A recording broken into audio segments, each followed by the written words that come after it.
All right. And then let's get the YouTube.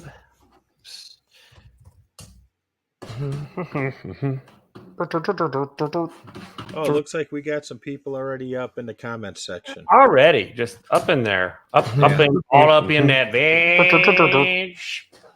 Yep. My dog. All right, so let's see if I can take this, copy this, make it to a Twitter post. Oh, there's a misspelled word.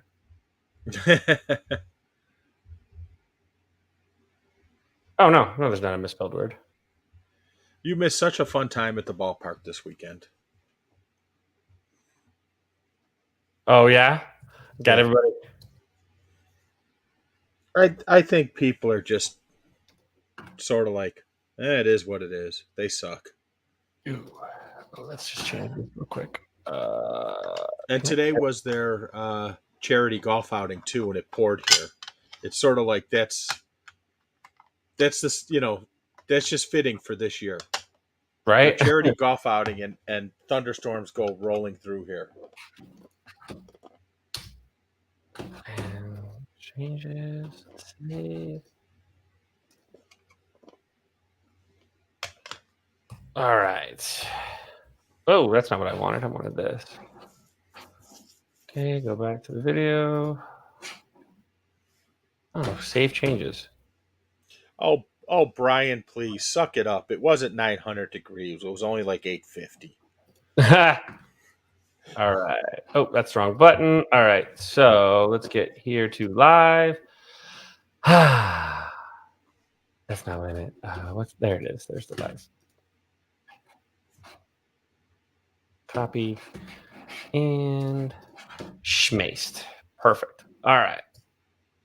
Cubs and White Sox. Hashtag Bears. There we go. Boom. Bears. All right. Ready to rock? Let's do this. Sorry, guys. I had ants in the kitchen and not in my pants. So ants in the kitchen, not in the pants. All right, here we go. Let's get going. 5, 4, 3, 2, 1, 0. All engine running. Liftoff. We have a liftoff.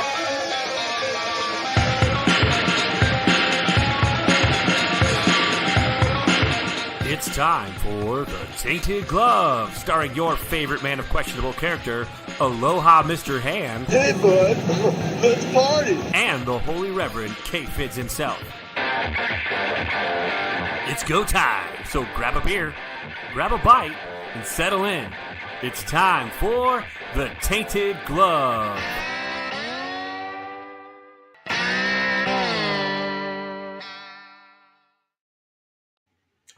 Aloha, and welcome to this Monday, August 29th edition of The Tainted Glove. I am one of your co-hosts, the man with questionable character, Aloha Mr. Han, and with me as always is my partner, the one and only, the Honorable Reverend KFidds.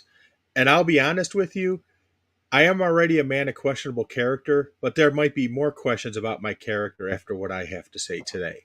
And with that, Fidds, take it away. All right. Yeah, we're back and we here. I don't know. Someone was saying that perhaps they can't use the chat feature, but the chat feature seems to be kind of jumping right now, actually. But welcome. I'm glad you guys joined us. Been a couple weeks, or been about 2 weeks, every other 2 weeks, every other week. We call that bi-monthly, right? Or bi-weekly, whatever that would be considered. Bi-weekly, right? And actually, I just learned something about our show. Did you know that in the time length that it takes to run our intro for the show, I can make a tuna sandwich? Nice. Because I just did. So outstanding. I had to do a running eat. I got here. Sorry, we were a little bit late because somebody got here. I guess I did disable the chat. Let me get into the edit video part of it. I didn't mean to do that. Sorry, guys. Maybe I did edit the chat because I'm tired of your bullshit. Yeah. Well, Brian said it's working and he scared everyone else off, which is perfectly understandable, especially if he was trying to wear the Northwest Indiana yo-yo party suit. Allow comments. It says allow comments. It says comments. Why are comments disabled for this stream though? Why does it say that? Is it because I said it's made for kids? Maybe I should change that. I should probably. Yes, I Oh, think no, you it's should not change made- that. So It now is it's- not made. No, it is definitely not made for kids.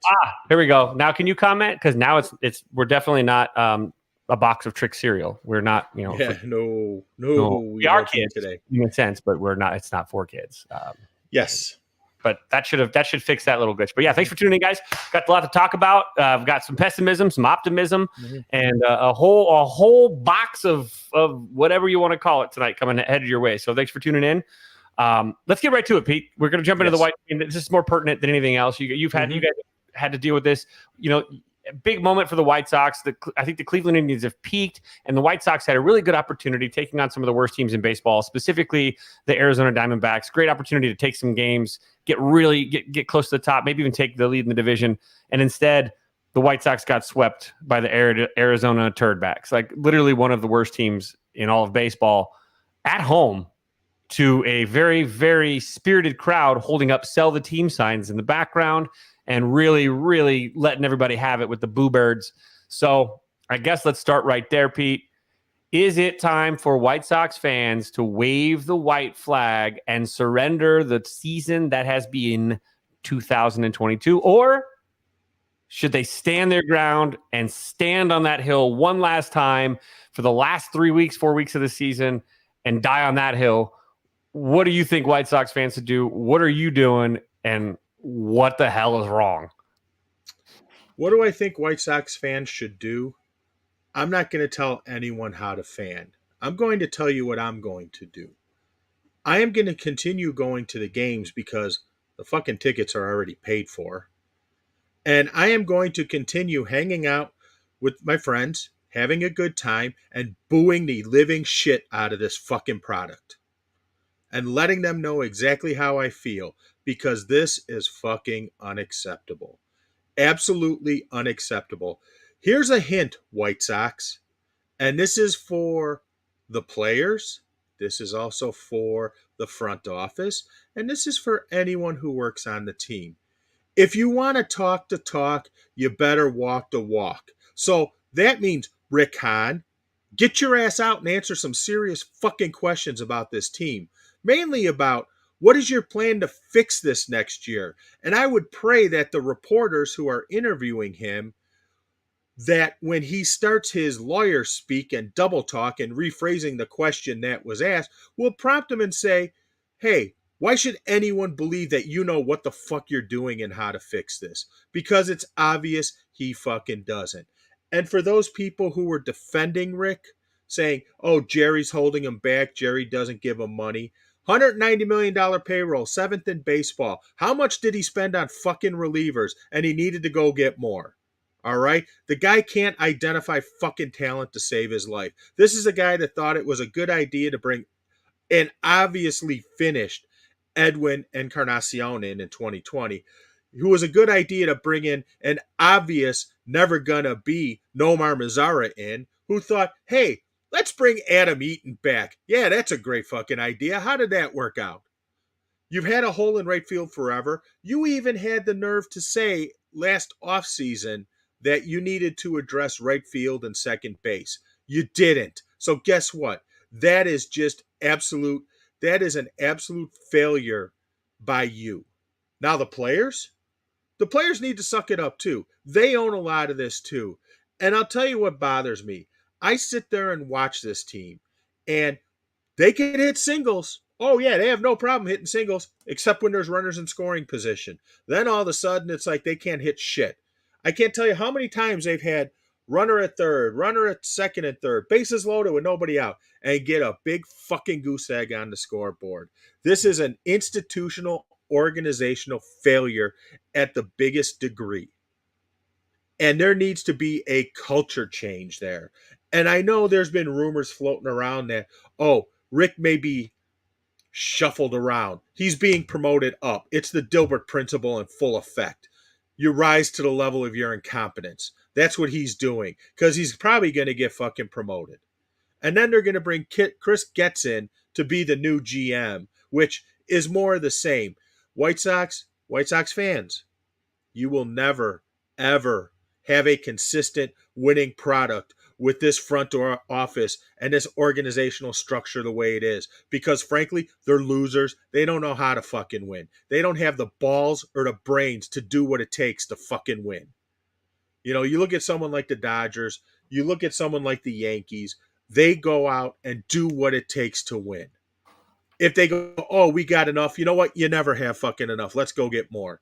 And all those people who were ripping on me when I said, why don't you go get Joey Gallo and put him in right field? Even if he doesn't hit, his fucking defense will improve you. Mm-hmm. Hey, he's looking pretty fucking good with the Dodgers right now. And I had someone actually have the nerve to say to me, well, it's because he's on a good team where there's no pressure. What? The Yankees weren't? The Yankees weren't a good team? I will say this, though, and I can say this with... Yeah, you know him, don't you? Yeah. Joey Gallo is a West Coast dude, born and raised. He's a laid-back dude, I get it. He's played most of his summer baseball and his spring break tournaments. You know, when he played at Bishop Gorman, even when he was in high school, played, you know, in California, in LA. He leaves New York, which is a toxic ball of shit, in my opinion. Playing for and I feel bad because my guy Jason Shreve just signed with the Yankees again. He's about to punish himself because he's going to go back to an organization with shitbag fans. All New York fans are shitbags to me, really, to be honest. New York Mets, I hate them more, but Yankees fans they suck too. And Gallo, they hate their players when they love them. They boo them. They treat them like shit. And Joey Gallo is a perfect example of what happens when you escape New York and that bullshit teapot, whatever hot kettle you want to call it, and you go to a place like LA where it's a completely different place. It's a different vibe. He goes to LA. They're a winning franchise, but they know they're a winning franchise. They're not trying to be a winning franchise that they used to be back in the day, which is what Yankees really kind of sell, is constantly, look what we did. We got all these championships, but not now. You ain't there now. And he goes to LA where they're used to winning. He gets a house on the beach. He goes home every night. He chills. He's not far from his family. His family lives less than 4 hours away from a quick drive. He's just at a different place where Dodgers fans can be intense, but they're only intense for like 5 innings because they get there in the third and they leave in the seventh. So you really only have to bear with them for roughly 5 innings out of 9 anyway. So you're dealing with a totally different kind of crowd. And he's just happier. He's happy, and that makes a difference. And I'm not entirely sure, I know you said it would have been a great move. I'm not entirely sure this White Sox fan base would have been good for Joey Gallo. Okay, that's a fair point. This fan base. But it's hard to answer that now because you would have had him a month ago. Maybe things turn around. Maybe they don't. Maybe you get more of the same. Mm-hmm. And I will say a couple other things. There's been a recent development, and I believe the story broke either yesterday or today, which might actually be a good thing in the long term for the White Sox. And give me a minute to explain. The minor leagues are working with the MLBPA to unionize. They're not part of the union right now in the minors. Only the major league players are part of the union. If that happens, that would mean you have minimum salaries and things like that. That is totally against the White Sox business model. And one could hope that would be another driving factor to have the current ownership of the White Sox. And remember, it is not only Jerry, but Jerry has investors he has to deal with. Most of them are in their 80s. And there's some in their 90s too, to be honest with you. Lee Stern of the Sting is one of the people. And let me tell you, Lee Stern's a freaking nutcase. But maybe that's another motivating factor for them to get out because the cost of doing business will be more with unionized minor leaguers. One can hope because, unfortunately, the White Sox have reached the Bill Wirtz Blackhawks phase in life. If anyone remembers that in like 2000, the 2000s, up until Bill Wirtz passed away, and I believe it was 07 or 08. I can't remember which one specifically. But how bad that franchise was. And I can even give you the comparisons. Bob Pulford, who always had a job with the Blackhawks, has an equivalent with the White Sox. His name is Kenny Williams. And don't discount Kenny meddling in there because the structure there is so perfect for them right now. The lack of accountability structure is so perfect for them right now because you have Kenny who will hide behind Rick and let Rick take the arrows. You have Rick, who will hide behind Tony and let Tony take the arrows for him. Tony La Russa, let me back up and say this. It will be Tony La Russa's decision on whether or not he is the manager next year. It will not be Rick Hahn's decision. It will not be Kenny Williams' decision. It will be Tony La Russa's decision in consultation with Jerry Reinsdorf. You may not like it. That's the way it's going to be. And I'll be honest, I'm 50-50 on whether or not he returns. Part of me says he's going to sit there and go, what the hell do I need this shit for? I got a bullshit roster, a stupid fucking front office. Why the hell should I stay? But the other 50% being, God damn it, I'm going to make this work because I got a fucking ego. And I'm a Hall of Fame baseball person. So I don't know. The next month is going to be really telling on which way they go. But I will be honest. They need to blow up the entire coaching staff. I would even say you need to blow up Ethan Katz. But if you have to keep one person, I would keep Katz. And you need to bring in an entire front office. You need to blow them up too. And you need to bring in an entire front office that has no ties, none. Like people talking about AJ Pierzynski as the next manager of the White Sox and Chris Getz as the next GM of the White Sox. Let me just say this about AJ Pierzynski. Yes, he was the player they needed in 2005. He provided them with the grit, the macho-ness and all, the grindiness that they needed. But have you watched AJ do a broadcast? He was their meatball. He was their meatball. You got to have a meatball on your team. He's their meatball. That's not a guy you want as your head coach. Sorry. Right. Have you watched AJ do a TV broadcast? Have you had the pleasure of watching it? It's not good. No. He's not prepared. What makes you think if he can't get prepared for a broadcast that he does once a week, he's going to be prepared for a 162 game schedule? Yep. Exactly. So, well, and your point too, it leads me to a good question too, because it was debated today. There was a little bit of talk. Our guy Yumper kind of tagged us in a potential. There was I don't know. There's something on one of the radios, 670. I think today they were talking.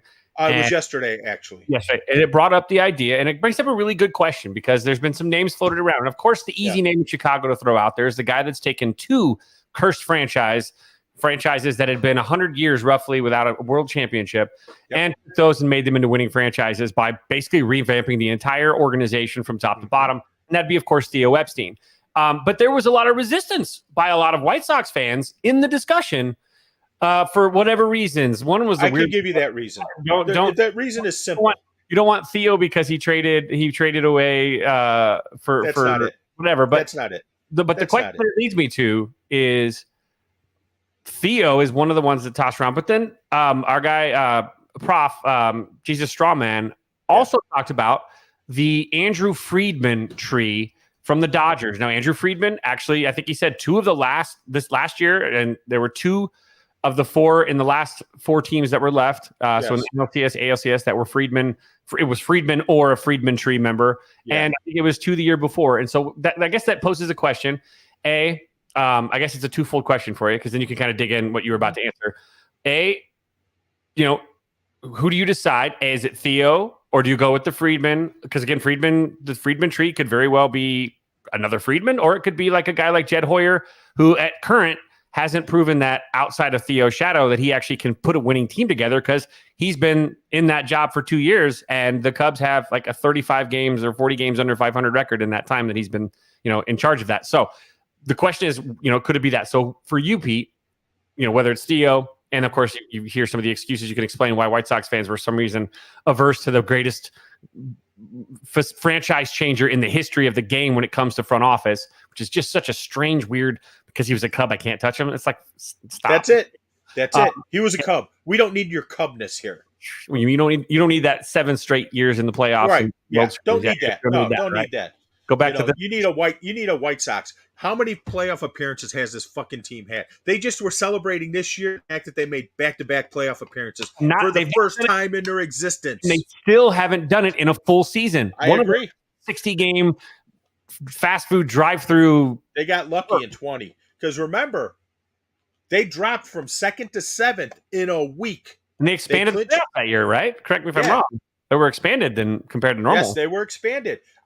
Some people have argued with me saying they would have made the playoffs in 2020, even if they weren't expanded. I disagree with that, because if they would have made the playoffs in 2020, they would have, if they would have been under the old format, they would have been out. They would have been out. So, you know, it's sort of like it's like, the Dodgers don't care that they won a World Series in 2020 in only a 60-game schedule. But at the same time, do you think they'd like to win a World Series in a 162-game schedule? I bet they do. Mm-hmm. They want that. And here's the difference. Here's the thing. They're talking about winning a World Series because they're unsatisfied with their World Series in a 60-game season. Yes. The White Sox, and some White Sox fans are happy, or not really. Nobody's happy right now with really in White Sox fandom, but we're happy with trying to sell that 60-game season just because you made the playoffs. Guess what? If 60 games and a World Series isn't enough for the world champion Dodgers, making the playoffs in 2020 doesn't count. It doesn't even count. Like, if you won the World Series, you get a little bit of an asterisk. If you just barely made the playoffs, no one gives a shit. Yep. So, really, the White Sox have made the playoffs last year. Yes. And this year, yep, they're not going to be able to repeat. So, they're still going to follow that. They haven't gone back-to-back in the postseason. How many years? Or has it ever happened? Has it ever happened where they've technically this was the first time it ever happened in 20 and 21. That's insane. And that Yes. old of a franchise. Yep. That back-to-back postseason berths Yep. is some sort of sense of achievement 100 years into their history. And they fucking advertise it in their commercials. I'm like, how fucking sad and pathetic is that? Honestly, how sad and pathetic is that? Hey, we went to the playoffs back-to-back years. Well, guess what? This ownership group has owned this team for 40 years. This GM has been in place for a fucking decade. It's unacceptable. People need to stop. People need to stop accepting the mediocrity. And I am hoping that their reactions, especially this weekend, and I'm really curious to see what next weekend brings, and then the following weekends when they're at home, because I don't think you're going to see as much during the week, because frankly I see attendance dramatically dropping off during the weeks.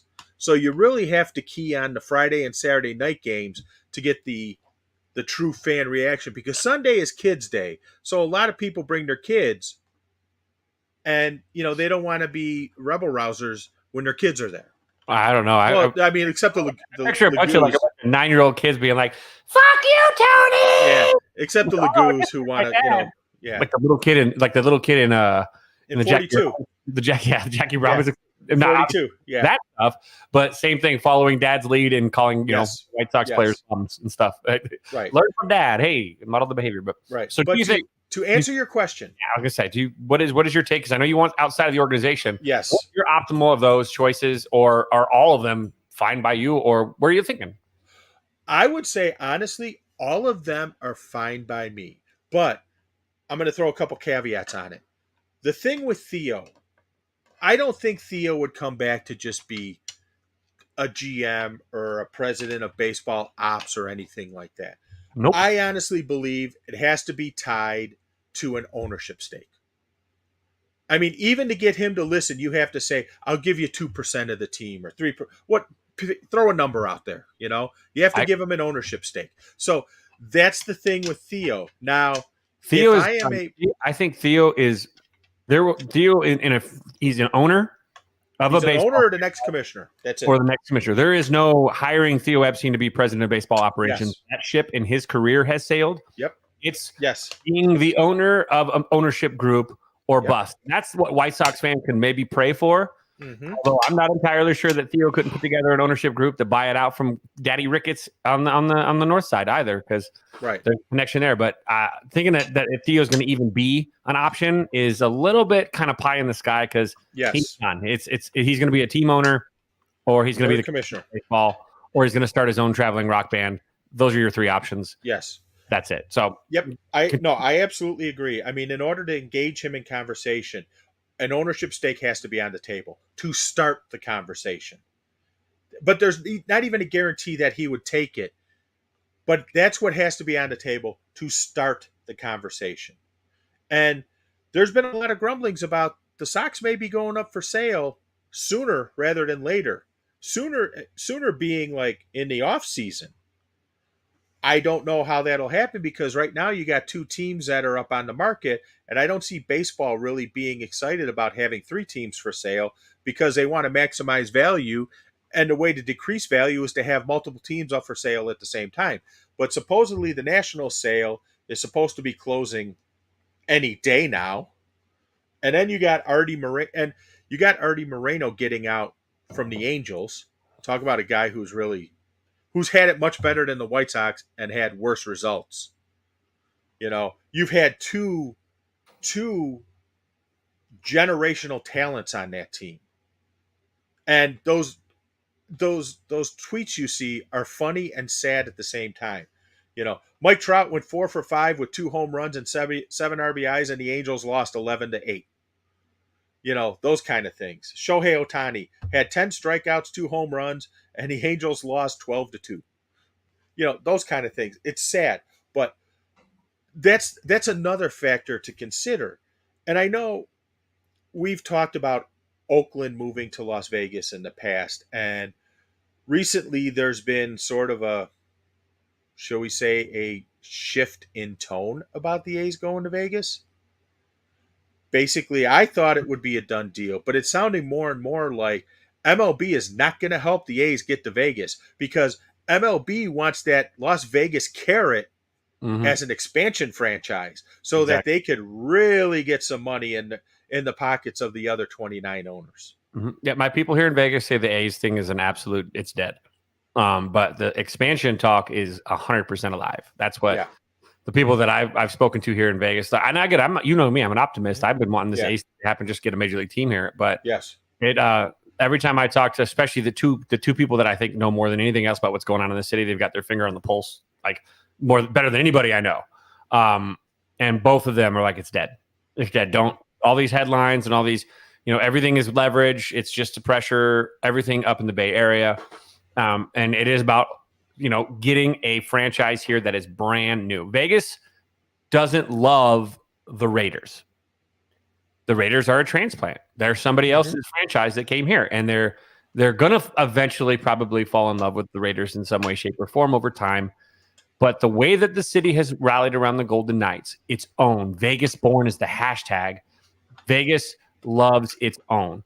So UNLV basketball is always beloved.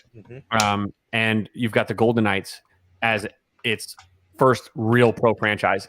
Starting a expansion team here in Las Vegas by far is a better idea for both, like you said, for Major League Baseball, but I think also for the actual team to have success here. No offense, everybody looks at the A's and they're looking at what a joke they are right now. Like all of a sudden the A's are going to come to Vegas and they're going to fix what's broke in their front office that has like 12 people showing up to their games every night. That's dangerous to me.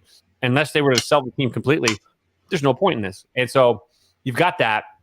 So you've got to have this team to be an expansion team. So the A's thing here is, it's as dead in the water as you can get. I wouldn't listen to a single headline that says anything about Vegas inching closer to landing the Athletics, because that is just simply negotiating in the press, and it's just simply not true. Yeah, and I was saying I thought it was a done deal, but obviously it sure is not looking that way. So have to be, transparent in all that as well as far as that goes. But as far as the White Sox, this season has been the worst season, and in some respects the best season for the fans. It's been the worst season because of expectations. They were expected, and the fans bought in, the players bought in, the front office bought in. Joe Kelly was on the radio before to see we're the best damn team in the AL. Well, fucking play like it, because you sure as Christ aren't. But it's been the best thing for the fans too, because unfortunately, it's like Alcoholics Anonymous. Acknowledging the problem is the first step. Hopefully the team acknowledges the many flaws that they have, because as I've said before, people don't like when I say this. I don't care, because it's the fucking truth. Rick Hahn has absolutely failed in this rebuild. Absolutely failed. Because the rebuild was done because they wanted to have a pipeline of talent and depth. It's not there. The pipeline of talent and depth was there for 2 reasons. To weather injuries. By the way, what have they had this year? Injuries. And to use as assets to fill in pieces they may need via trade. Failed at both. And I got into a discussion with someone on Twitter last week saying that it was a failure and they did nothing to address the problems. And the person came back to me and asked a fair question. Well, what second basemen were out there on the free agent market that they could sign? I said, that's a fair point. No one really. But if they had these trade assets they talk about, maybe they could go trade for one. Mm. You And know, then, Gavin Lux, maybe? Then you bring up the question as well. What about that guy that they did trade that played second base that currently is errorless for the Chicago Cubs? And since he's returned at the beginning of August, has been one of their best hitters. In fact, he has 3 hits tonight against the Blue Jays. 3 hits. How many games has he played? He's played now 70. Okay, let's see what the total. Oh, so he'd fit right in with the rest of the team injury-wise. Oh, yeah, absolutely. He's played in Yeah. He's got 200 at bats basically. So yeah. Well, he'd fit right in with the rest of the team. He's playing well, but yeah, I mean, honestly, they didn't go out and fill the need. And no, they identified it. They said this is what we need, and they did nothing. Yeah, Swole makes a good point. Kyle Schwarber hit his 36th homer tonight. Didn't need him. None of that he could have gone out and gotten. Probably he was there for the taking. So, yep. There's a lot of absolutely on their there for the taking. Sitting on their hands is a Rick Hahn special. It looks like when it's to actually pull the trigger, he doesn't. And I honestly think he just enjoys his seat at the table and doesn't want to leave. It's like a never-ending buffet or something. I feel like he has such a horrible sense of reading a room. He's admitted. I feel like he leaves a meeting thinking that he's the win, like it's his to lose, and in the end, he's the guy that they're all kind of mocking and joking and giggling behind his back, like that motherfucker thought that he actually had a chance in this. Yeah, well, that's just it. You know, what's the old poker line? If you can't identify the mush in 10 minutes, you're the mush. If you can't identify the sucker at the table inside of 10 minutes, you are the sucker. Yeah.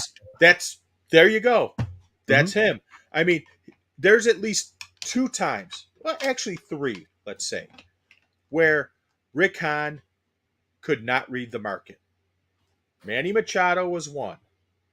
You know, and fans were going off about, well, that was never a real offer. And I'm like, just remember something about that Machado offer.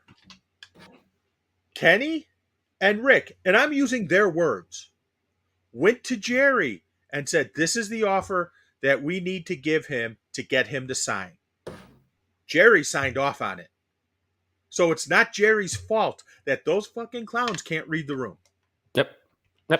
Jerry told him, he said, is this the offer? Yes. Jerry signed off on it. So they were the ones who failed on that. And it's Tony Bruce's fault that he doesn't have the depth that he would need with everything that's going on with his roster too. Like the blame is misplaced. There's blame to go around. Don't get me wrong. Yes. But there is not a fair share of the blame being passed to certain individuals in this. And Kenny Williams, maybe he needs to go. I'm sorry. Oh, absolutely. This is happening under his watch as well. This is not someone that seems to be, I know he's a big name for the White Sox, and again, he's been a part of the organization for quite a few, for a long time. He was part of the title. He was drafted by him. He was the GM when they won the title. But this is the 3rd time he should have been fired. It's time to say goodbye and start fresh and start new. Yes. You need somebody that's in power that's willing to pull the trigger. And with that said, kind of as a pivot, speaking of pulling a trigger, today it was reported. I want to say, who was it? John Morosi was on. I believe it was it ESPN Radio or 672? 670. Today, saying that he is not going to be surprised if the Chicago Cubs this offseason make a trade for Shohei Ohtani with 1 year left in Ohtani's contract. And for me, there's 670. Yeah, 670. You think about that idea, and then you read the comments. Because the Cubs fans, at least a portion of the Cubs fan base, has been gaslit into thinking that prospects win World Series championships, not actual Major League players. Somehow, magically, guys that are sitting at single A will make the 2023 Cubs a champ. Well, yeah, you know how you do that with those types of prospects? You make trades for guaranteed, established Major League stars. Okay? Cub fans are like, but there's something you have to do, and the White Sox are terrible at this as well. You have to be more critical of your minor league system than the other minor league systems. Meaning, and the Braves in the 90s were brilliant at this. You always heard them build up players like a Denny Nagel, someone like that, right? Mhm. But then they had these other guys like Chipper Jones, who you never heard them say a word about. They sort of like tucked him away. Just tuck him Mhm. away over here so nobody knows about him, so that he's ours. Yep. They knew who they needed to build up to trade. Ryan Klesko was another one, if you remember. Ryan Klesko. They knew how to gauge their minor leagues. They knew the pieces they needed. They knew the pieces that they needed to build up to trade. Neither team, in my opinion, in this town can do that honestly and objectively. Well, and when you look at this kind of opportunity with the Cub fans, and Yumper says it too, and it's not all Cub fans. I mean, not all Cub fans are idiots. Right. Sox fans are idiots. But when you look at their reasoning behind not wanting to trade for Shohei Ohtani, because they don't want to lose these prospects, and then it's, well, he's going to be a free agent in a year. Why not just wait until he goes to free agency, and then you can sign him in free agency? Excuse me. It's not the Cubs and then nobody else. There is going to be other franchises. San Diego, Los Angeles. Ohtani this offseason by trading a few of my 19-year-old prospects? Hell, where do I sign? And they're going to extend him. You don't just trade for somebody and throw out prospects for a one-year deal. You literally have a deal in place if you make that move to extend them for the rest of their career in Chicago. And that's what look at Mookie Betts. Yeah. Use Mookie Betts as the perfect example of that. Hit 30th home run last night, by the way, for the Dodgers. Yeah. And you're exactly right. And this is what Cub fans have been now. And this is the weird byproduct of how many of them have been so gaslit by this bullshit rebuild, is that they actually feel that all of those prospects, all of them are far more valuable than arguably the most valuable player on both sides of the baseball that we have ever seen in the last 50 to 70 to 80 years. A two-way player that both swings it and pitches it at a high level and brings excitement to a franchise, fills two different holes, which is 2 girls, 1 cup, and Cub fans still can't wrap their head around letting go of Brennan Davis, who is not Shohei Ohtani. And if he becomes Shohei Ohtani, cool. But he ain't him right now. And do you want to win right now, or do you want to just keep kicking the can down the road and talking about how awesome it is in Iowa and how sweet it is in South Bend? And, instead of, God dang, dogpiling and winning a freaking World Series at Wrigley, for God's sakes. Like, I don't get it, but I do get it, because this is the byproduct of the Ricketts family and their gaslighting through their media sycophants and their water carriers. They have trained Cub fans to care less about the product on the field with the major league team and more about the prospects. And this is where the Cub fans now have been kind of relegated to, passing on things like Shohei Ohtani because they don't want to lose some 19-year-old kid that may or may not play a single meaningful inning at the major league level. And let me give Cub fans a harsh reminder of that philosophy. I think it was 2010. The White Sox had the opportunity to trade for Adrian Gonzalez. You know what it would cost? Gordon Beckham. Sox fans were, you can't trade Gordon Beckham. Oh my God, you can't trade him.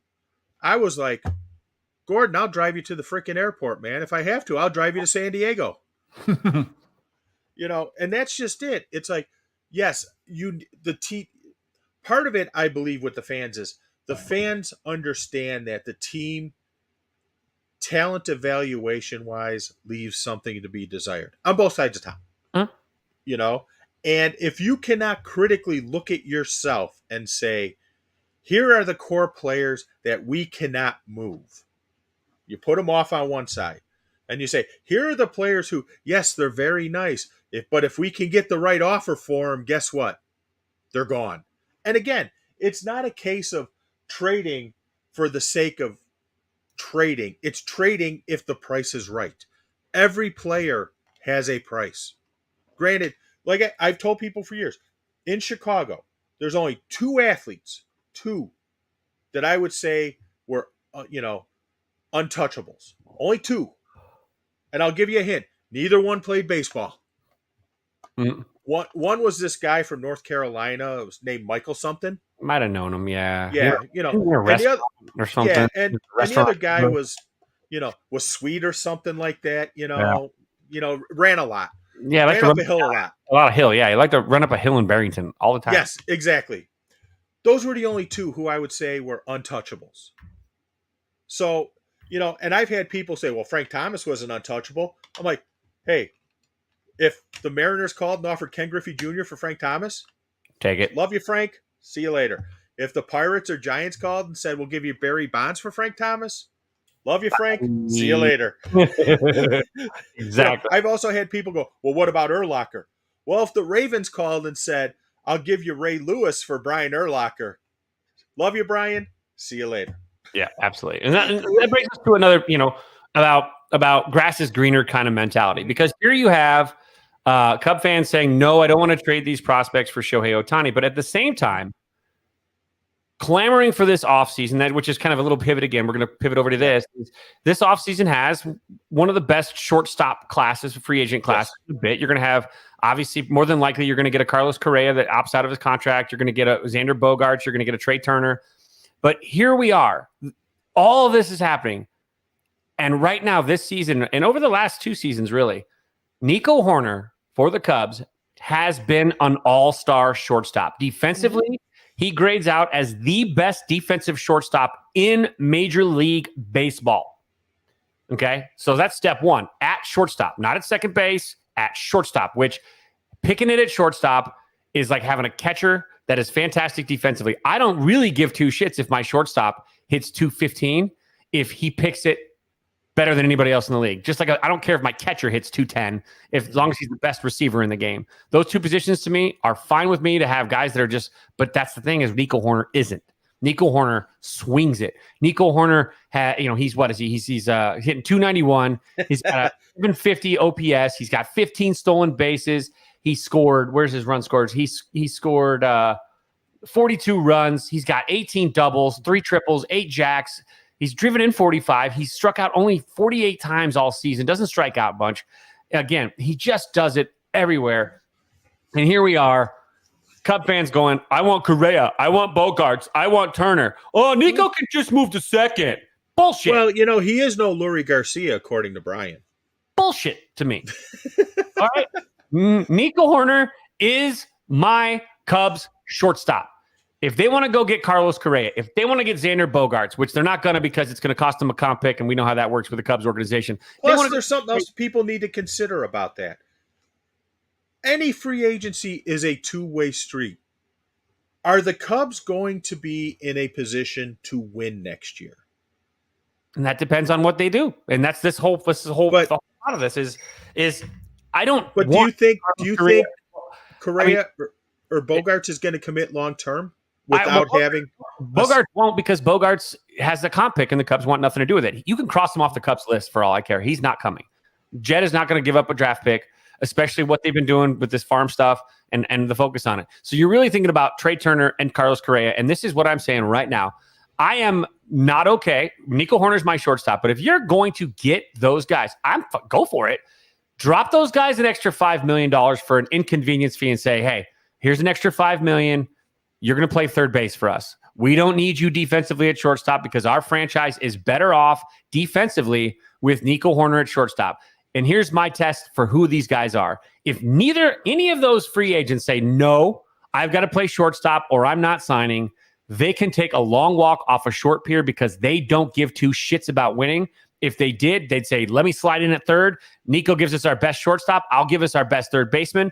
We have an opportunity. What do we have at second base? Now, this doesn't, this is obviously assuming the Cubs have some sort of option there, whether it's, magical or other. Mm-hmm. But Nico Hoerner is the best defensive shortstop in baseball. Moving him to another position does not make the Cubs a better team. And that's how you're going to know. If you drop the guy an extra $5-10 million in his salary over the couple of years, you could totally have Carlos Correa, who's only going to be playing the left side of the infield for maybe 2 or 3 years before he moves over to first base anyway. And then, rounds out the last 2-3 years of his career as a DH, a la, what's his name in Detroit? Miggy? Yeah. And so, Cabrera. Cabrera, yeah. Oh, God, I'm losing my mind. But so that is where you're looking at. So I'm just, at this point, Nico Hoerner has been too good. He's earned it. It's his spot. And here we have Cub fans not wanting to trade a bunch of teenagers for Shohei Ohtani, who swings it and pitches. But they don't give two shits about the guy that actually is doing the job for them every single day. Why? Because he doesn't tag with his eyes closed and do no-look tags. If he was Javi Baez doing what Nico Hoerner is doing right now, he would have a statue outside of Wrigley Field from those Javi Baez stands that are meatballs. It would be the most every day talking about how much of a magician he is. Nico Hoerner is a better shortstop than Javi Baez, and I will die on that hill all day long because you know what? He fields the routine, and then he makes the great plays. And that's the difference. Javi Baez was too big of a slapdick to ever crash on a routine play without trying to get cute and showboat his ass off. And he clanked more than his share of and that's why, again, if he was playing that shortstop and he was playing a whole season, really, he'd probably lead the league in errors at this point because it's the routine. Errors are indicative of someone's failure to field the routine ground. But you don't get an error for diving at a ball in the hole and it clanking out of your glove. You get an error because you missed a ball hit directly at you and you pulled up too soon. You tried to field it off to the side. You got tweened, whatever it is. It's your fault. It's an error. It's a routine play that was not correctly picked. And that's where Javi does it. That's where all these guys, so I can't, all this stuff, Cub fans are sitting here and they're just, give me Correa. Give me Turner. Screw Nico Hoerner. He can just move over. God, the dude has done nothing but just get it done for the Cubs. And if you think that Nico Hoerner should move off a shortstop, you obviously don't care about winning. All right. Those guys, both Turner could play second. He's fine at second base too. Pay him an extra $10 million to go play second. Pay Correa an extra, hell, go get them both and just blow it up. Give Turner what he wants, an extra 10, play second. Give Correa what he wants, extra 10, play third. There you got your infield. Then Patrick Wisdom could go over to first base and strike out, and go 0 for a game every 5 straight games, and then hit his 2 home runs in 2 straight games, and then go 0 for again, and nobody will give a shit because you have better offense. But I can't stand this. I've loved Nico since they drafted him, and even before that when I watched him at Stanford. And this is just, it's insane to me that the dude is hitting his prime and playing such great shortstop and hitting the ball like an all-star. And it's just like, so what? It's because he's not flashy. He doesn't act like a jackass. And he doesn't flip off people and start fights that he can't finish. He just simply plays the game. And Chicago can't embrace someone that just does the job. It's so weird for a hard-nosed, blue-collar city to ignore the dudes that play the game like a gosh darn blue-collar fucking guy. That's the problem that I have. They want something else. They want showboats and sequence. They want Elton John out there playing the piano, not Beethoven. Beethoven's too boring for me. I want Elton John in his sequins dancing around. And that's the problem that they have. They don't know what they have right in front of them because they're too busy looking for the shiny thing when the shiny thing is fool's gold. Well, do you know where the desire for the shiny thing comes from? That's the ESPN Sports Center effect. That's true. They don't have highlights of a guy making a routine throw to first base. They have the Javi Baez like pulling a play out of his ass, but they don't show the 3 plays where he clanked it or sailed it into the dugout. They don't show any of that. They need to bring back the not so top 10 every night. Yes, I absolutely agree. And that's the thing too. It's like, some players get elevated because they show up on the top 10 like once or twice a week and everybody thinks they're these great players. It's like, no, not really. Like everybody thought Adam Dunn was this big power source. I'm like, the guy strikes out 250 times a fucking year, for God's sakes. Sorry. Yes, people are going, well, strikeouts come with power.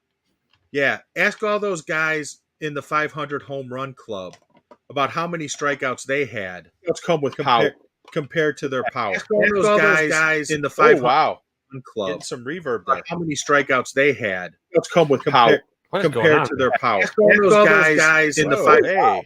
What's going on? This is so weird. How many strikeouts? Wow, that was so strange right there. All I did was I just went to Twitter, and somehow this video was up on Twitter, and it started talking. Oh, that was weird. That's why you heard yourself. That was, ooh. Well, I do have a sexy voice. I know that. That was like Aloha in the round. ASMR. Yes, exactly. Aloha unhinged. Aloha. But the thing is, with the Cubs, again, you know much more about the Cubs than I do. I question now. I'm going to separate the Correa, Bogarts, Turner versus the Shohei Ohtani because yes, Ohtani would be a trade. And to your point, to me, making a trade for Ohtani The talent level I give up is based on the amount of time I'm going to have Ohtani there. Meaning, if you can negotiate an extension with him, you give up more talent. If you're only going to have him for 1 year and do the White Sox thing and hope that he'll fall in love with this town and sign here for a hometown discount, you give up less talent. I don't see Shohei Ohtani wanting to be in anywhere in the Midwest. And this is not me Cub bashing. This is me Midwest bashing. Because what is it? It's cold in April. He doesn't want that. He wants the bright lights. There's only one place in the Midwest that gets the bright lights. Well, two places, really. Chicago and St. Louis. That's about it. New York gets the bright lights. Boston gets the bright lights. The Dodgers, the Padres, because it seems like they're signing everybody else. Why the hell not? So I don't see Ohtani. I see Ohtani taking a map of the U.S. and just putting a big X through the middle of it for where he wants to go free agent-wise. I mean, I guess we'll see. I mean, I mean, the Cubs already have Seiya Suzuki, who's like a god now with the Cubs too. So that should be a very interesting part of the play to do. But one thing we can both agree on, though, this is the thing: is Cubs fans and Sox fans, while we've had collective misery of different kinds this year with the baseball, it's about that time of year to come together as fans, White Sox, Cub fans, all together to enjoy the 2022 iteration of the Monsters of the Midway, the Chicago Bears, the undefeated in the preseason juggernaut beast of the Bears team that we see, who on Sunday thrashed the Cleveland Browns. Well, it didn't thrash them, but was thrash them in the first half when it actually mattered, when it wasn't like the 8th-string guys in the fourth quarter who carried touchdowns. But they were up, what was that, 20-0 at half, or 21-0 at half? 21-0, yes. And so Justin Fields goes out and goes out and he played just the first half. He goes 14 of 16, 156 yards and 3 touchdowns in the first half, of 146.9 quarterback rating. This after everyone's been just crapping on him as they don't give him any weapons. They're setting him up to fail. All of a sudden, Luke Getsy's offense catered around Justin Fields, rolling him out, giving him the opportunity, using the strengthness. And I'll be honest, an offensive line that got dogged. They were dogging. They were playing like dogs out there, giving him his protection, gave him all the time he needed, threading the needles, throwing missiles, nice little touch. The rollout play that he threw, the touchdown to Cole Kmet, that was two dudes that have been working together years now, basically just figuring out something on the floor. He waves him over a little bit, and if you see that play, it's absolutely fantastic. Cole Kmet is standing by himself because he used his eyes to convince the defense that he was about to break, and so they had to break off either Kmet or they had to and attack Justin Fields because he's so fast and he's going to get a couple yards there, or they stay on him and Justin does take the 10-12 yards that were up in front of him. And so it's insane how Matt Nagy never saw this shit, but just seeing the offensive play calling over the course of the preseason, seeing how they're starting to gel with the line, and seeing some disappointing linemen, aka cough cough, who, last year's second-round pick, all of a sudden playing some good football after it was almost to the point where the Bears were going to be trading him. And by the way, there's rumors that might still happen. Right, but it's got him motivated. Whatever it is, it's working. Mm-hmm. So you got that. So obviously you got to watch the game as well. You've seen this Bears offense over the last couple of years. You've seen how frequently it failed to play to the strengths of its offense, especially its signal caller, whether it's Justin Fields or Mitchell Trubisky, who also with the Pittsburgh Steelers on Sunday just absolutely lit up the Detroit Lions again because he owns them. They're his bitch, always have been. He goes out there and also does the same thing that Justin Fields did. Fantastic first half. He's won the starting job. He might keep the job. And they're catering the offense around what Mitchell Trubisky does well. And it's insane to see how nice it feels to see an offense that goes with the flow of what your players can do instead of trying to fit square pegs into round holes or prove that you're the quote unquote smartest person in the room. It's about winning. It's about getting yardage. It's about putting the ball in the end zone. And it seems like this offense is going to do that a lot more than people think, even with what is considered to be a limited wide receiver core, but a very good tight end core. And they do run that, what is that, that A2 set or whatever, is that 2 tight end set? The 2 tight end set, yes. And so you're going to see some strengths. And this is they're not going to win the, I don't think they're winning the Super Bowl, but I think this team's going to flirt with 500. I think that it's going to be better than people realize. And I think that Justin Fields, with time and with just an offensive play calling that's not going to get him killed. There's no Mike Martz issues here. There's no Matt Nagy issues here. They're not going to just keep banging their head against the wall to get something done. They're going to scheme around as opposed to scheme and just say, you've got to do this. You got open receivers constantly now in this offense. I don't think I saw a wide open receiver in like 4 years of Matt Nagy's offense. It was like he was scheming to get him covered. Now everybody's open. And Justin Fields has a couple seconds to recognize the field and he makes a throw. It's great. So for you, what did you see that you liked most? And, because the season, next time we go on, it'll be after opening day. So what do you think about this Bears season and what are your expectations? There's one thing that stands out to me more than anything else, and that's the offensive adaptability, meaning they are building an offensive game plan not only to the talent that they have, but also scheming against the talent that they're facing. So with Fields, you see him much more rolling out, bootlegs, things of that nature. They're using his natural gifts and abilities to their advantage instead of bottling him up and saying, oh, we need you to do a 7-step drop. Well, he was a sitting duck doing a 7-step drop or a 5-step drop last year because the offensive line was horseshit. He was just sitting there getting killed. This way, they're allowing him to use his physical skills and make plays based off of that. I found it encouraging because was it the Komet touchdown where he rolled out?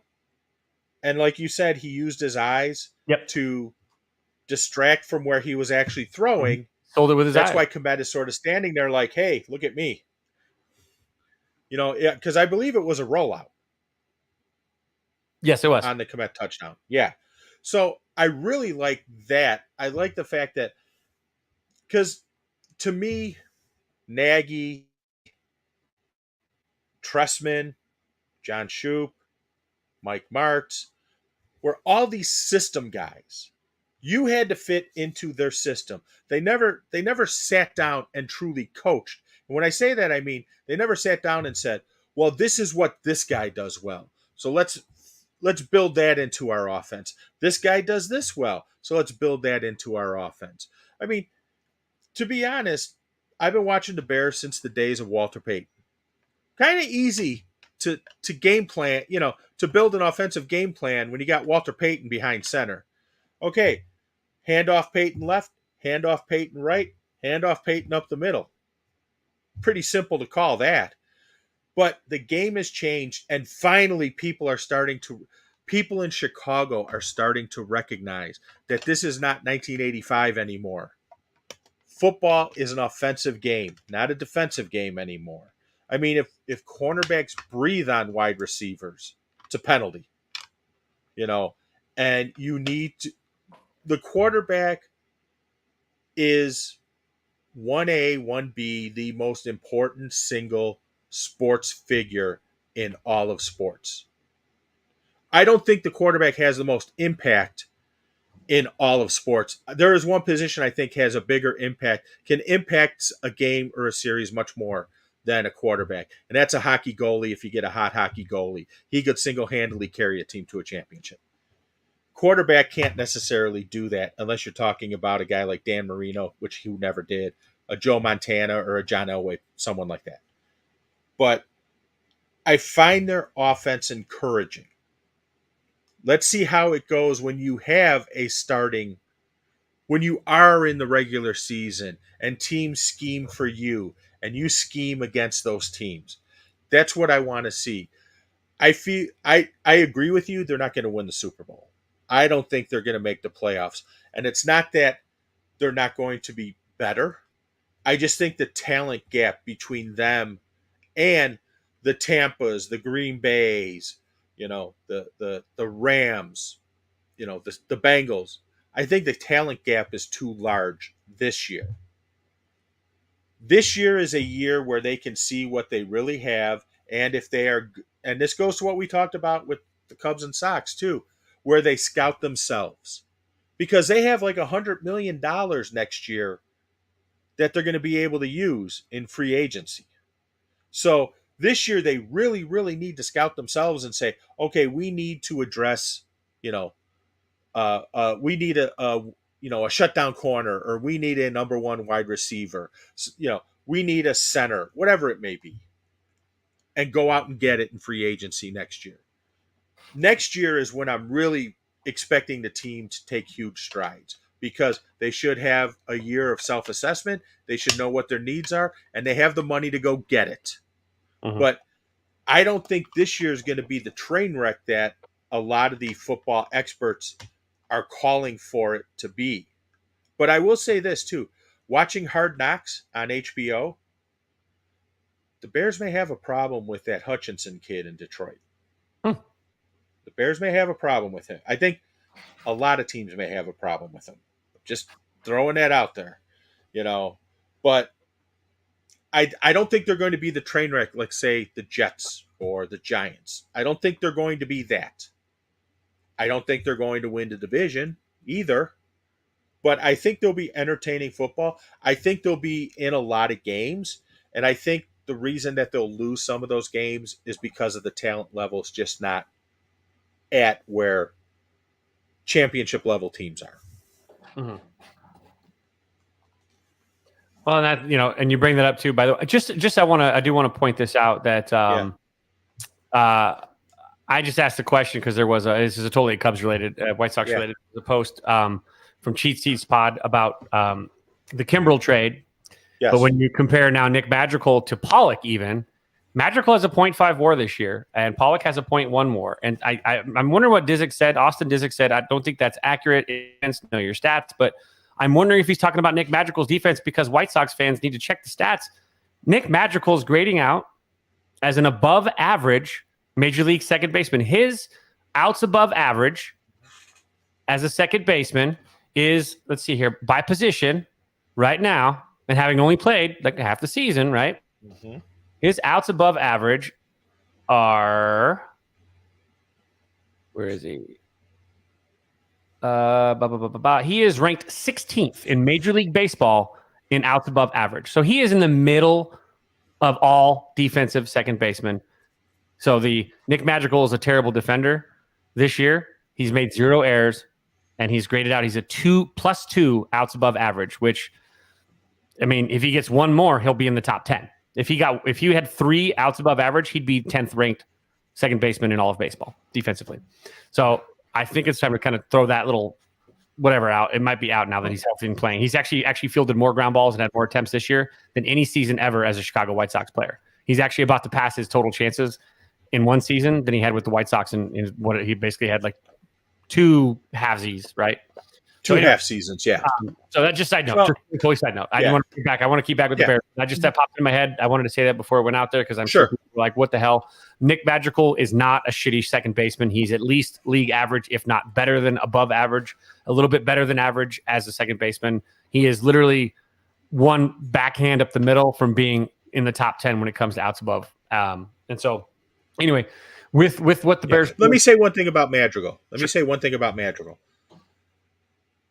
Part of the issue Sox fans have with Nick Madrigal, and I've said this before, is he was sold as something that he did not show at all. Yep. It's like Mitch Trubisky. Yes. Nothing that Mitchell Trubisky will ever do will ever allow him to get out from the shadow, even though Deshaun Watson's a total dick bag. And Patrick Mahomes became what Patrick Mahomes was. But if you remember, Mahomes was not talked about. Talked about like Watson. It was Watson or Trubisky at that point in that draft. Nobody was talking about Mahomes. Nobody. If you say you were, you bullshit. And so you've got this, this same thing. Madrigal, Trubisky. These guys were sold as something, and the expectation created this weird animosity with Chicago fans. I don't get that. And I don't think, maybe it's not just Chicago fans, but it is. I mean, it's just so weird to hate a player. He didn't choose to be drafted where he was drafted. He didn't choose to be, he didn't make that message. That's not he didn't send that. Why is he the one that gets punished? Why is Mitchell Trubisky? Why can he go out and throw 5 first half touchdown passes and then you say, so what, he still sucks? I hate that guy. What a piece of shit. a guy who never says shit with a mouthful of manure. He's always been classy. He's always been a good person. And, I just don't get it. And I think that, I could see it happen to Justin Fields just as easily. It's so weird how Chicago fans take personal someone's struggles or their inability to live up to the expectations that specific. It's like like they intentionally tried to let you down. It's like they're doing it on purpose just to fuck you. Yeah, it's so weird. It's just I don't get that about just fandom in general. I just don't understand how you villainize someone. I mean, again, I looked at there's a reason why I'm on this New York Yankees fans can suck it. Is I read when I stupidly clicked on the link of the story, announcing Jason signing with the Yankees. And it was like, oh shit, no, not again. This piece of shit. Like, I'm like, okay, I'm ready to. I mean, this is why dads should never be on social media if their kids. And this is probably why I shouldn't either when it's one of my guys, and I should never click on those things because I wanted to jump through the screen and literally smack my ball sack on some of those turds for some of the and it pissed me off. And it's not personal. Like the kid goes out there and busts his ass. Like the kid was in tears when he found out he was traded to the Cardinals a couple years ago in his press conference. And these people are just shitbags to him, about him. It's like, come on, man. And that's just humans in general. And I know that's a fan thing. It's just for the meatball section of fans. But man, those guys aren't stupid. Those guys aren't. They don't hide in a rock. They see that shit. Right. White Sox fans, what you put on social media, it's not into a vacuum. Cub fans, you're not screaming into the void. These dudes, and Marcus Stroman was a good guy to do. He pointed that out yesterday. 2 days ago, he took a guy to the mattresses. It was great.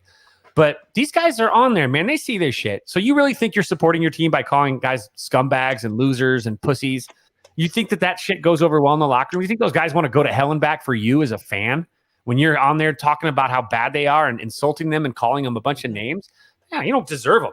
And that's just a fan thing in general. I mean, you can't support your team if you're out there talking shit about your team. I don't know about you, but my work, I don't know about that. The business model of telling people at your company how bad they suck while expecting them to still produce elite content or elite material or elite product, but you're telling them they suck the whole time. Do you think A, they want to stay there and be in your company? And B, do you think they really want to give that effort, knowing that full well that the minute you have the worst day of your life and you don't get the job done, not because you weren't trying, but just because it just didn't happen that day, that they're going to come back and turn on you on a whim like the breeze? It's shitty. It's shitty. And I'm seeing a lot of disloyalty from Sox fans towards the players. I'm seeing it towards, obviously, I see it from Cub fans. I saw it with KB. You're seeing it sometimes, with certain guys just on the roster that they take for granted. It just drives me nuts that I don't get how you could look. I think Javi Baez is a turd bucket, but it's because of Javi Baez behaviors that I know about that make him a turd bucket. Javi Baez playing baseball doesn't make him a turd bucket. Right. And can their ass doesn't make him a turd bucket. It's just guys that show their ass or are assholes in real life. Those guys deserve it. But man, I mean, you boo effort, you don't boo performance because it's you know what? If you can do it, fucking go on out there and do it yourself there. Yeah. Like that's just the problem that I have with it. It's just I don't know. I mean, Deshaun Watson, that's different. Go have at him. Absolutely deserves that. Spo brings up a great point. And this is something that does bother me. With all the people on Twitter who are sitting there going, Jerry Reinsdorf needs to die. Let me just say this. You may not like Jerry. That's fine. I've met Jerry. I've talked to Jerry. I think Jerry is a great person. I say this specifically the way I'm saying it. I think Jerry is a great, caring person. There are players I know who he has helped who were in financial straits. Some are very well known, Scottie Pippen. Others, not so much. But there are things I think he's done with this team. I can never forgive him for 1994 as an example. But I would never, ever say, I hope that you die. Because that's just, grow fucking up. Seriously, grow fucking up. Wishing someone to die. Are you fucking serious? I'll go out and some goddamn respect. Absolutely. And I'm going to go out here. I'll take it one step further. If you're someone that's out there saying that I can't wait or that Jerry deserves to die, you are an awful human being. Yes. You're a horrible freaking person. You can wish a whole lot of things. You can wish bad gas and a rough day in the shitter on somebody. That's fine. But You wishing can wish someone to be fired because I'm sitting there saying, Yeah. asking the White Sox when Rick Hahn is being fired. Yep, That's one fine. thing. But wishing someone to leave this planet, wishing them death because of a fucking game, a kid's game, baseball or football or basketball or anything, wishing death on anybody to me is a pretty low thing. But I mean, I guess you could be okay wishing death on like terrorists and shit. But I don't wish death on even on anybody, to be honest. But I think everyone can be redeemed. But wishing because of the franchise isn't making and having the success that you'd like, you're wishing someone that would die.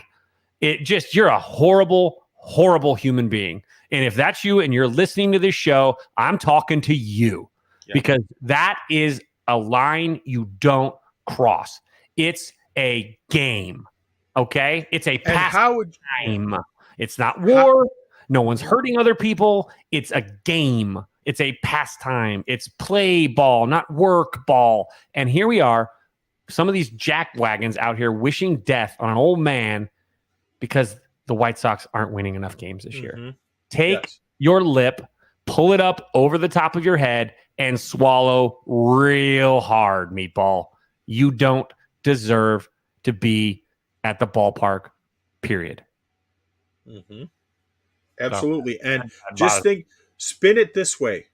How would you like it if someone was saying that to you about one of your about yourself or one of your family members? Yep. It's not cool. Think about it that way.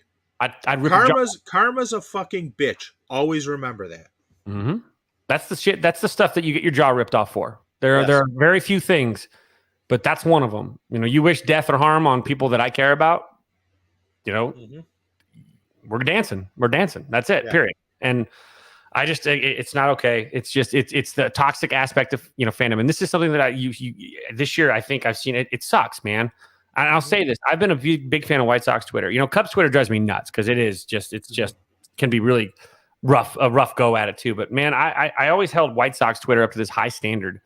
And this year, seeing how it's treated and how it's responded to the White Sox in this part of their journey, how much vitriol they've thrown out at anybody that's tried to stay positive. Like if you're someone that stays optimistic, you're going to get ganged up on White Sox. Twitter.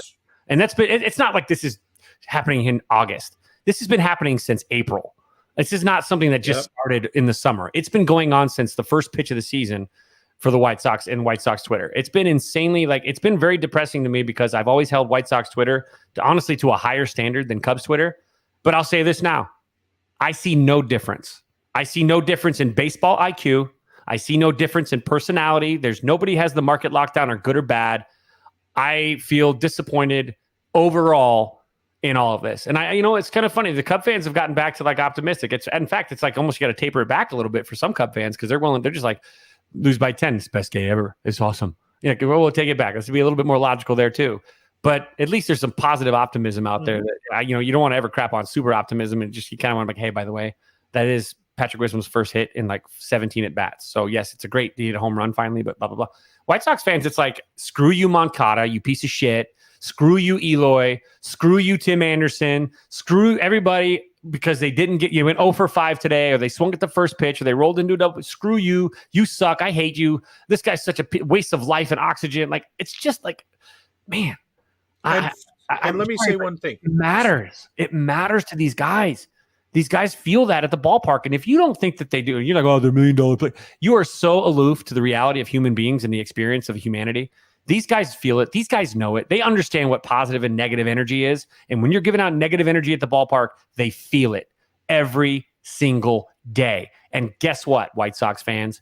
You are just as much of a responsible party in this train wreck of a season for the White Sox because there has been nobody there to pick up these players when they set foot on that baseball field. Nobody has been picking them up and giving them the ovation. They have to do something to get you out of your seat. And it's not that way. It's not that way.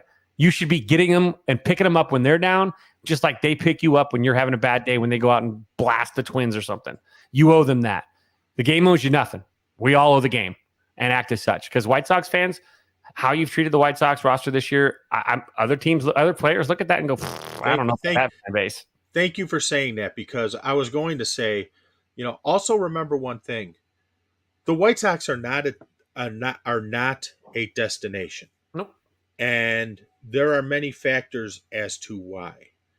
The franchise, the way it's run, is part of it. Uh, and these players talk to each other. If you get to a game while they're still stretching, you see them out behind second base all the time, chatting it up with Mhm. other guys. And I can imagine the conversations are along the lines of, "Hey, I'm a free agent. What do you think of this place?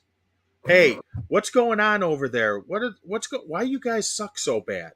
You know, I could hear all these conversations going on. And just remember, culture and fan engagement play a factor in the overall appeal of a team to a prospective free agent. So does winning, by the way. So if you're a losing franchise, hence 2019 with Manny Machado and Bryce Harper, $250 million guaranteed is not $300 million guaranteed. Maybe, just maybe, if you went $300 million guaranteed in fucking January instead of 250 in March, you get the player. But you had to be the smartest guys in the room, didn't you? Well, guess what? You outsmarted yourself. And home field advantage isn't the turf or the dirt or the clubhouse or the angle of the mound as it faces home plate and the Or wind the dimensions. Home field advantage is your fan base giving you energy when you have none. And there has been zero home field advantage for the White Sox since day one this year. And all of it stems with the early preconceived hate on Tony La Russa, and it spiraled into whatever this is. And this is where we can wrap this back up and put it back into the Bears kind of tunnel too. Is now we, as a combined fan base, we're getting Cub fans rolling into the Bears season with a little bit of optimism because the Cubs are starting to push towards being competitive again. They're on the other side now. They're moving towards competitive again. The White Sox, though, on the other hand, have had a very disappointing season. We're about to combine these two fan bases, and we're about to get a combination of optimism and pessimism that I don't think it's been a while since it's been like this for a Bears team that could very well use a whole bunch of optimism, come out of the gate, win one or two games of the season, and all of a sudden it feels right and it feels good. And but the same thing happens with Bears fans. And so it's very important that the Bears fans come out here and keep an open mind. But I think it helps knowing that this is kind of like the next step in a larger game plan. We know that it's not probably this year, but we know that they're moving in the right direction. I think the Bears have made great moves that have kind of like started to push that envelope and start getting they're going to have $120 million in cap space after this season. They're probably going to hopefully extend Roquan Smith. Hopefully that's all just hubbub. And they're going to have a franchise team next year that's going to be competing for the Super Bowl next year. And that's what I truly do believe, that with the salary that they have and the opportunity and options that they have in free agency and whatnot. But this is where now the rubber meets the road for fans. The Mississippi River is about to spill into the Amazon, and we're about to find out what happens when two very different mindsets combined as fan bases. And so I'm curious to see how this works, but I do think that Bears fans need to open up and be that optimism. Take that optimism. With any of the franchises, these guys are out there busting their ass for us and putting out, being on the field, going out on the field and flying around there for us fans. They're doing that for us in their paycheck, obviously. But I hope that this year's Bears season is chock full of Bears fans, really encouraging. And I hope the Boo Birds are gone. I hope that it's time to just embrace this part of the process and enjoy this part. Sorry, I'm going to use it. I hope that, White Sox fans can suck it. I'm not done with enjoy the ride, because you know what? You got to enjoy the ride. That's not a cliche. Unfortunately, no one's enjoyed this season. It doesn't seem like they've enjoyed anything since day one. So they were just insufferable is what that tells me. You can make something out of it. That's why I love my guy Southside Zoe. He's been positively optimistic this entire time. He's still there. He still hasn't given up on this team. He gets frustrated sometimes, but you'll never hear a bad word out of his mouth about an individual person unless they show their ass and they don't hustle like Dallas Keuchel, right? That was deserving, but it takes a lot to get him #dunned on people. And that's something that, you're the same way too. And I know that Swo is the same way. And a lot of the guys that are, but then there's also some of the biggest accounts and the loudest mouths on White Sox Twitter that are far easier. They make their clout being negative and pessimistic and disrespectful. And They are more interested in the Sox losing so that they can pat themselves on the back and say, "See, I told you, bingo. I told you." Yeah. You know, and the sign of true character is having the ability to say, "Hey, I told you," but also having the ability. Notice I did it earlier in this podcast of saying, "Yeah, I said that. Yeah, I have to be transparent and say that's not the case anymore." Right. Absolutely wearing it. Now, you know, I struggle with that a lot. I know that people make fun of me sometimes, but I do admit I'm wrong. I mean, I'm Right. wrong quite a bit. So, I mean, it's just that you probably just, of the billion things that I'm wrong about, you only heard, you know, half of the, you know, the half 500 million I'm wrongs. Right. But, you know, that's it. So we're heading into the season. So we've got some optimistic stuff coming our way. You know, the Bears open up with the San Francisco 49ers on September 11th. Is that right? September 11th? Yes, Sunday, September Okay. 11th. I will be in attendance at the game with Sir Walter Money, and I believe we will be meeting up with our friend Zvo, who I believe he is taking his nephew there for his 16th birthday. I think I have the year right. Zvo's still in the comments, so correct me if I'm wrong. I believe it's Trey's 16th birthday. Zvo, being the good uncle that he is, taking him there as a birthday present. So Wonderful. And we're gonna. it's the best time of year now. You got Absolutely. It should be. Even if, I mean, again, I'm fine. I've enjoyed this Cup season, to be honest. It's been stress free for me. I haven't had anxiety or anger or like vitriol. Jed Hoyer pisses me off quite a bit when he just refuses to say rebuild. But I've had zero problem with the hustle and the individual players. It's been great. You know, it's been actually, you know, last year was such a stressful season and almost overload toxic because, again, it was like the trade deadline and with KB and everything. There was a lot of emotional attachments. Bears been fine, and I go into this Bears season with the same kind of mindset. I'm like actually stoked to see this just kind of stuff plays out. There's that optimism there, and White Sox fans, it ain't. I'm going to say this, and you can tell me at the end. You know, our last thing as we kind of wrap this up. I will say this: go see. You know, if you haven't watched She-Hulk, watch She-Hulk. She-Hulk's really funny. I'm going to get this out of the way real quick. She-Hulk is a really good MCU sitcom. The funniest line I've ever seen in an MCU film was literally him talking to her when she's about to tell. She-Hulk is telling Bruce Banner that she's about to represent Abomination as his lawyer, and he goes, "Oh, we got over this. He sent me a really nice letter of apology a couple years ago, even a really sweet haiku." He goes, "Listen, we're not even the same people that we were back then, literally." And then she looks at him and goes, "Ha ha," and then goes right back to the scene again. Meaning they was making fun of the fact that Ed Norton was there and Eric Bana's been the Hulk. And he was actually talking about how he wants it almost to be like a Doctor Who or a James Bond where like everybody gets their chance to finally play the Hulk at some point. But it's a great show, so watch that. But my last little thoughts for White Sox fans, if I can just part this again, I'm a Cub fan. You guys can tell me to go shove off Cub fans. But you have 4 weeks left in this season.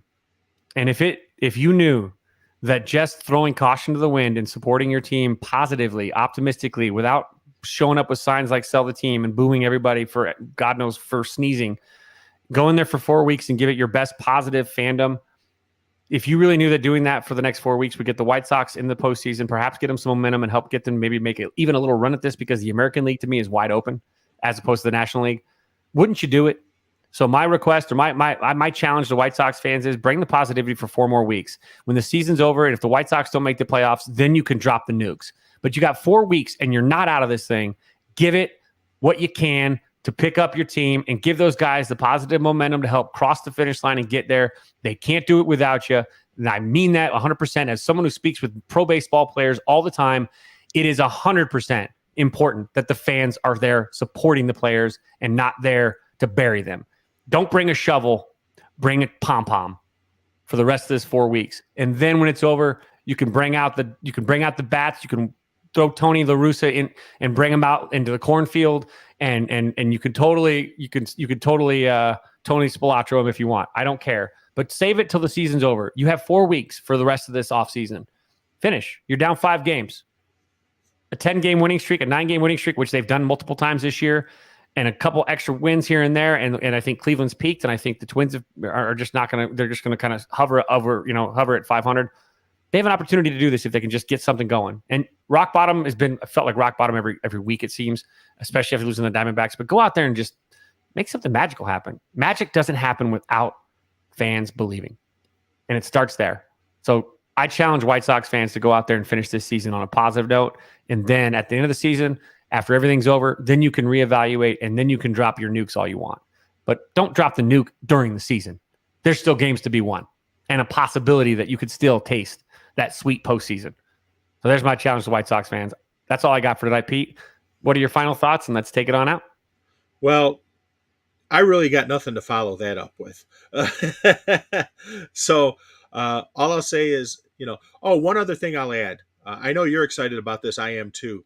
This weekend in IMAX, they are releasing the original masterpiece, Jaws, in IMAX theaters. I've had the good fortune of seeing it on the big screen before. I'm really excited about seeing it in the IMAX format.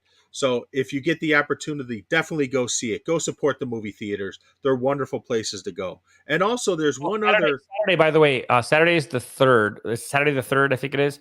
It's Cinema Day. And around the country, $3 movies this weekend on Saturday. Check your local movie theaters. $3 to go see a regular movie in the theater. It's cinema weekend. They're trying to encourage audience members to come back to the theaters, and they're selling tickets a lot, like 4,000 nationwide, $3 tickets for like current movies. Like bullets. That's awesome. And also, I'll add one other thing too. Sunday night, or Sunday and Monday, I think I'm going to be going Monday.